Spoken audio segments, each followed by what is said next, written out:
नमस्कार जय जगन्नाथ शुभ सकाळ आज हूँ मे 29 तारिख गुरुवार आज प्रथम खबर मंत्री और अधिकारी मासिक गाड़ी भड़ा खर्च वृद्धि कले राज्य सरकार ओडिशा सरकार बुधवार एक बड़ निष्पत्ति नहीं मंत्री और अधिकारी मासिक गाड़ी भड़ा खर्च वृद्धि कर राज्य सरकार पूर्व निर्धारित घरोई गाड़ी भड़ा खर्च रे कले संशोधन एने एक नोटिस प्रकाश पाई पूर्व निर्धारित खर्च सीमार संशोधन कर निष्पत्ति नहीं राज्य सरकार फल वृद्धि पर मंत्री गाड़ी खर्च 50,400 टंका होईपरि जिलापाल एसपी गाड़ी खर्च 44,400 टंका को वृद्धि पाई।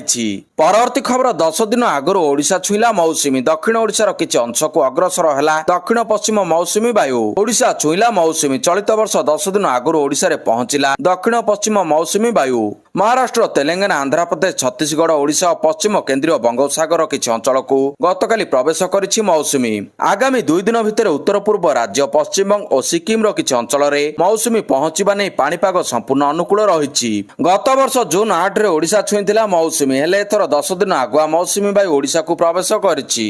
सेपटे बंगोपसागर रे स्पष्ट चिन्हित लघुचाप सृष्टि 24 घंटा रे घनीभूत होई अवपात संभावना बंगोपसागर रे सृष्टि होला स्पष्ट चिन्हित लघुचाप क्षेत्र रे परिणत होला सक्रिय लघुचाप आसंता 24 घंटा मध्य घनीभूत होई अवपात रे परिणत हेबार संभावना रहिछि। घनीभूत होई उत्तर आड़क गति करिबो एहार प्रभाव रे ओडिशार विभिन्न स्थान रे प्रबल वर्षा हेबो। आसंता 31 तारिख जाय राज्यर विभिन्न जिल्ला रे प्रबल अति प्रबल वर्षा सह बिजुली घड़घड़ी झड़ तोफान हेबार संभावना रहिछि। परवर्ती खबर बहुचर्चित पाटणागड़ पार्सल बोमा राय शुणाणी पुंजीलाल मेहर को आजीवन कारादंड देश। बहुचर्चित बलांगीर पाटणागड़ पार्सल बोमा विस्फोरण मामला रे आसिला राय अभियुक्त पुंजीलाल मेहर को दोषी साब्यस्त करिसेंती पाटणागड़ एडीजे कोर्ट। पुंजीलाल को आजीवन कारादंड सह 50,000 टंका जरिमाना सजा शुणाइले पाटणागड़ एडीजे कोर्ट। 2000 पृष्ठार चार्जसीट और 60 अधिक साक्ष्य ग्रहण सह प्रतिपक्षों जोरदार जुक्ति पर दोषी साब्यस्त होइछि पुंजीलाल। परवर्ती खबर नूतन संपर्क आरंभ अफगानवासी को भिसा सेवा आरंभ कला भारत।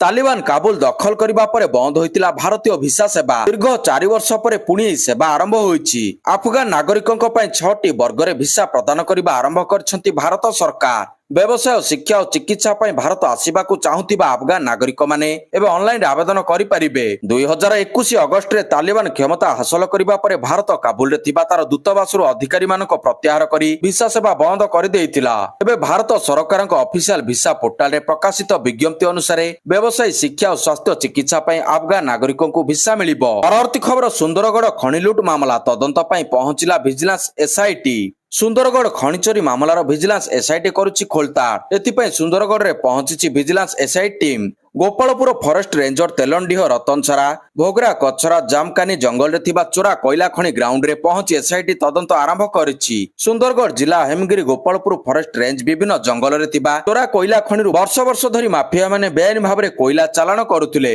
अवलंबन करी मुख्यमंत्री राज्य सरकारक खनि विभाग स्वतंत्र टीम तदंत करी फेरिबा परे दुर्नीति विरोध रे शून्य सहनशीलता नीति विजिलेंस को निर्देश देइतिले। सुंदरगढ़ रे खनि दुर्नीतिर पर्दाफाश करिबा पई ग्रहण करि आसिछंती। मुख्यमंत्री दुर्नीति विरोध में विशेषकर खनि दुर्नीति संपर्क में सबुबले कड़ा आभिमुख्य खनि दुर्नीतिर मूलपतन कराजिबो बोली से बारंबार कहि आसिछंती। परवर्ती खबर प्रधानमंत्री कानपुर गस्त मंच को जिबा पूर्व समस्तंकर हेबो कोविड टेस्ट। मे 30 अर्थात आसंता काली कानपुर गस्तरे जिबे प्रधानमंत्री नरेंद्र मोदी। कानपुर एक बड़ रैली को संबोधित करिवे। एही समय कानपुर स्वास्थ्य विभाग पक्षरु बड़ खबर आसिछि। प्रधानमंत्री मोदी कार्यक्रम को दृष्टि रखी प्रशासन पक्षरु बड़ धरणर प्रस्तुति करा जाउछि। कोरोना टेस्ट एही समय प्रधानमंत्री आखपाखरे रहुतिबा तथा मंच उपरे थिबा समस्त लोकंकर हेबो कोरोना टेस्ट। गत किछि दिन मध्य द्रुत गति रे बढ़िबारे लागिछि कोविड मामला। एने पूर्वरु सतर्क रहिछि प्रशासन। सूत्र अनुसार कानपुर रे प्रधानमंत्री रैली समय मंच एवं तांको आखपाखरे रहुतिबा लोकंकर कोविड टेस्ट करा जिवो जहा द्वारा कोरोना संक्रमण मुकाबिला पय संपूर्ण सतर्कता अवलंबन करा जाय परिबो।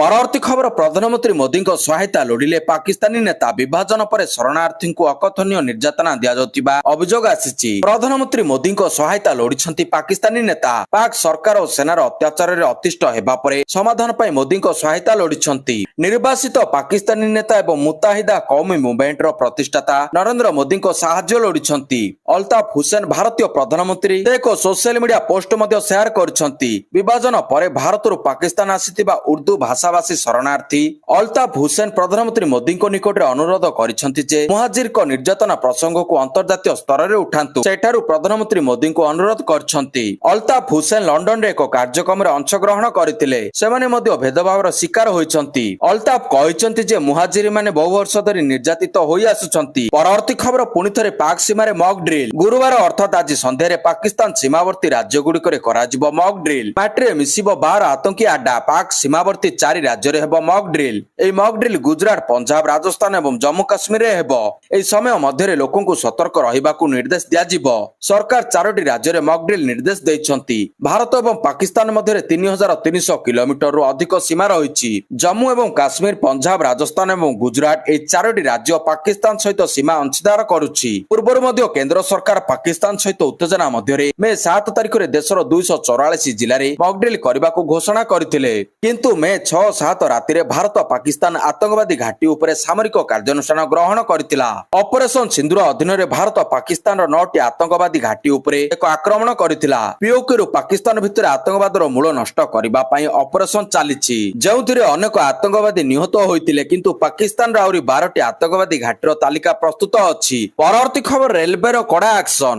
ୟୁଟ୍ୟୁବର୍ସ ବ୍ଲଗରକୁ ବଡ ଧକ୍କା। ଏଣିକି ଫଟୋ ଉଠାଇବା, ଭିଡିଓ କରିବା ମନା। ଏହାର ଅଧିକାର କ୍ଷେତ୍ର ଅନ୍ତର୍ଗତ ଷ୍ଟେସନ ଗୁଡିକର ବିସ୍ତୃତି ଫଟୋଗ୍ରାଫି କିମ୍ବା ଭିଡିଓ ନ କରିବାକୁ ଅନୁରୋଧ କରିଛି। ପୂର୍ବରୁ ରେଳବାଇ ସମସ୍ତ ବ୍ଲଗର ଏବଂ ୟୁଟ୍ୟୁବରକୁ ଜାତୀୟ ସୁରକ୍ଷା ଦୃଷ୍ଟିରୁ ଏହାର ଅଧିକାର କ୍ଷେତ୍ର ଅନ୍ତର୍ଗତ ଷ୍ଟେସନ ଗୁଡିକର ବିସ୍ତୃତି ଫଟୋଗ୍ରାଫି କିମ୍ବା ଭିଡିଓ ନ କରିବାକୁ ଅନୁରୋଧ କରିଛି। ପାକିସ୍ତାନ ପାଇଁ ଗୁପ୍ତଚର ଅଭିଯୋଗରେ ଗିରଫ ହୋଇଥିବା ହରିୟାଣାର ଜ୍ୟୋତି ମଲହୋତ୍ରାଙ୍କ ମାମଲାକୁ ଧ୍ୟାନରେ ରଖି ରେଳବାଇ ଏହି ପଦକ୍ଷେପ ନେଇଛି। ପୂର୍ବ ରେଳବାଇ କହିଛି ଯେ ସମ୍ପୃକ୍ତ ଅଧିକାରୀମାନେ ନଜର ରଖିବେ ଏବଂ ନିଶ୍ଚିତ କରିବେ ଯେ କେହି ଗୁରୁତ୍ୱପୂର୍ଣ୍ଣ ଷ୍ଟେସନ ଗୁଡିକର ବିସ୍ତୃତ ଫଟୋଗ୍ରାଫି ନେଇପାରିବେ ନାହିଁ। ପୂର୍ବ ରେଳବାଇର ଜଣେ ମୁଖପାତ୍ର କହିଛନ୍ତି, ଷ୍ଟେସନ ପରିସର ଏବଂ ପ୍ଲାଟଫର୍ମର ଫଟୋଗ୍ରାଫି କିମ୍ବା ଭିଡିଓ ନେବା ଉପରେ ପ୍ରତିବନ୍ଧକ ଲାଗୁ ହୋଇଛି। ଏବେ ଆମେ ସାରା ଦେଶରେ ସୃଷ୍ଟି ହେଉଥିବା ପରିସ୍ଥିତି ଏବଂ ସୁରକ୍ଷା ସତର୍କତା ସହିତ ନଜର ରଖିବାକୁ ନିଷ୍ପତ୍ତି ନେଇଛୁ।